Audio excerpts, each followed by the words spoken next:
Welcome to Wheels Wednesday. We're going to take a look today at some ideas for keeping your precious cars, the better ones, in a safe place. Now, there are different ways to store your cars, but if you just want to store one, like say right in front of your computer like I did, I just wanted a single case.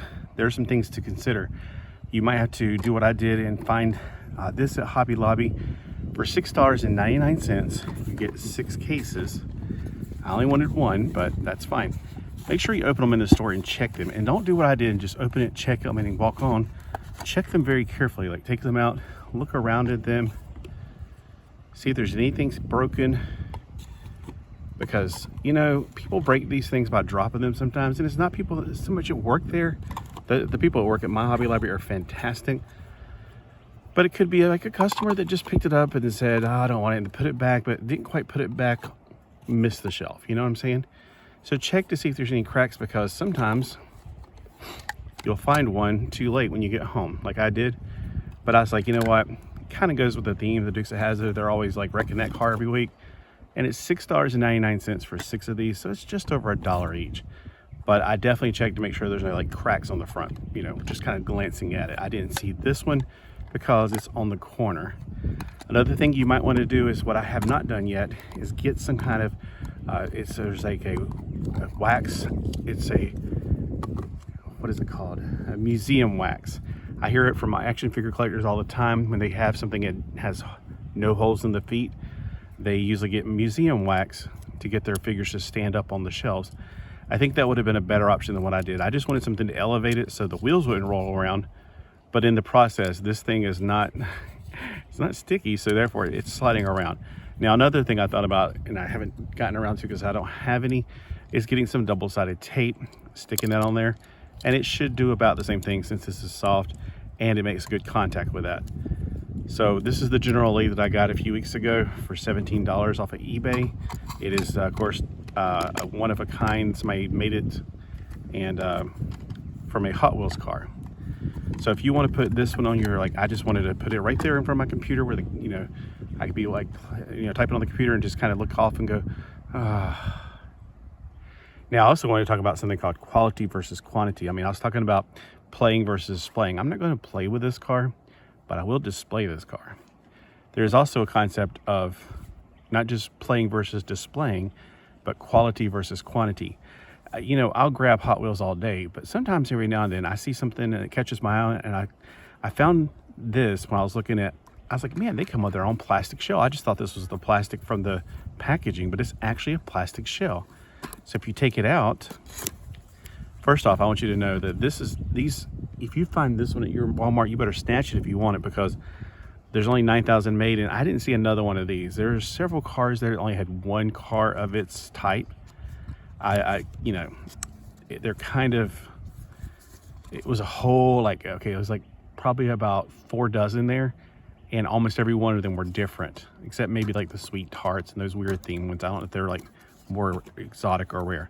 Now I do want to keep the packaging. It was held by one piece of tape, because I might just slide it back in there because the backdrop looks pretty cool. Let me take the part out right here, and you can see that the backdrop is that flame design. This is a company that is, let's see, it's called Castline Incorporated. This was out $6.94, and it's M2 machines. I think it means metal 2 machines. And you get it in its own plastic casing. It's got screws to secure it on the bottom. I'm gonna actually take those off just for you guys. I wasn't going to do that. So you got a nice plastic case, an emblem on top, and you can set this on your desk if you really love this car. So you can take it out. You can also display it like that if you have no dust in your house, which if you have cats, you're gonna have a lot of stuff in the house. Let's take a look at it before I take it off the thing. Let's look at how much beauty it has. It's got the chrome door handle, the keyhole. Some things that's lacking though, there's no moving parts, so you can't, well, I wouldn't say no moving parts. The doors don't open. If this is a flat top convertible, it does not operate. The front looks like it opens. Let's see. Trying to see if I can get it to come off, because I don't have good fingernails, and I think it would probably, I'm trying to pull it off one way, it may not be that way. Front definitely looks like it pulls off, but I can't seem to get my fingernails in there to open it. And this is not a flathead, so I don't want to mess up the pistons there. All right, well, if it does open, I don't know, but I don't want to scratch it up. On the back, we have 1957. This is a 1957 Chevrolet Bel Air Gasser. Now, I'm not sure what the R84 is or the 2472. If you look inside, you'll see even the interior is nicely done. We have the dashboard. And let's go ahead and take off the screws.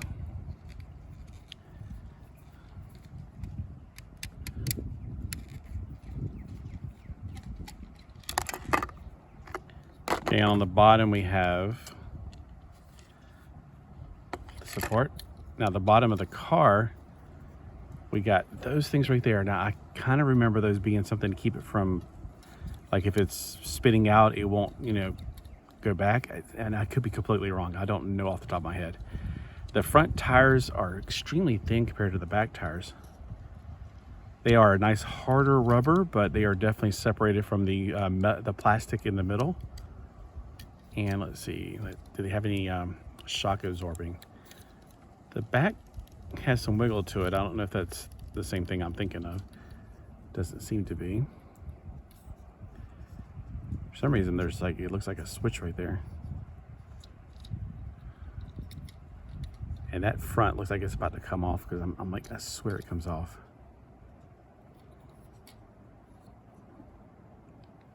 I'm afraid I'm going to break it. I should have bought a thinner something to pop the hood with. I just didn't even notice it until I took it out of the plastic and I was like, oh wow, this looks like it comes off. Okay, so in the front we also see we have chrome lights. We have very fine detail. Let me zoom in because it's easier than having to pull it close to it. I like how they got even the red details in there. A lot of details you don't even get on Matchbox cars. So you definitely get what you pay for. All right, so let's see. Let's bring back out. Now, I don't have a race car track. I couldn't find it. So I was gonna see if it would fit on a regular car track, because if you put it up next to my Hot Wheels car here, this is definitely technically a Hot Wheels car. If I can get the thing open again. Oy vey. If you put it up next to this, you're going to see it's actually a little bit larger. It's also significantly heavier because it's a lot of metal. The bottom is not metal though, it's plastic, but you can tell it's a lot bigger.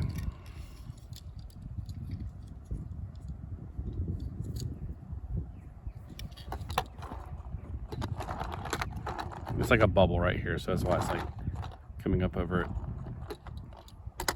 All right, and I wish I could get that off for you guys, but I might be doing this in vain because it doesn't say anything on the box about it. There's actually not very much information at all in the box. It's almost like they expect you to actually know all about this. This is my first one of getting these. It's by, again, a company named Castline Incorporated.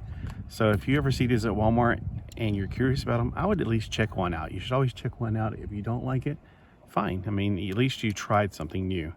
I have a tendency to be a cheap person. I always go for like the dollar bin and comic books, and it seems to show in my Hot Wheels collection. But every now and then, you gotta check something out. Like either it's a custom made or something that's $7 for a Hot Wheels size car. It is hard to believe that I would spend that much money on it, but probably some of you guys out there are spending that kind of money every day. I'm curious to hear from you guys. What do you collect this as well, or is this something more that you collect exclusively? I'm very curious of what kind of collectors are out there, because maybe I'm just a cheapskate because I'm a poor boy from a poor family. Wait, that's a song. Have a great day, and I hope to see you next Wednesday.